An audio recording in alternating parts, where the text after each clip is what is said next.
kind of a random business tip today, but obviously, though it's one I learned in the game industry, is really applicable to all kinds of lines in life in which you're working with a bigger company, whether internally as a new employee, whether externally as a contractor, freelancer, partner, whatever it might be, or even maybe from the other side of perhaps you are in a higher position in a big company and you want to make sure that you don't become this sort of cause of frustration. What this is all about is making sure that when you have an agreement with a company, and not just with a person, but with a company, recognizing how important it is that if there's things that come up in that conversation, in that agreement, that's reflected in whatever contract you ultimately wind up using.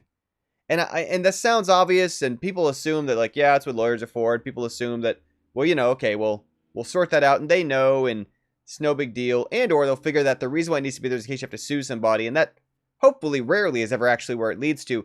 What this has more to do with is that in a large company, in fact, any company, quite often what might happen is they might even swap out the person you're working with.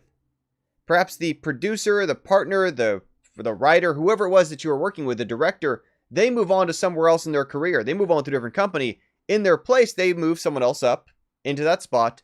And suddenly, anything that you had that was an agreement with what you thought of as that company, but turned out to really be an agreement with that human being, has been completely lost to time. They don't know it. They're oblivious to it. You probably will not even remember to bring it back up.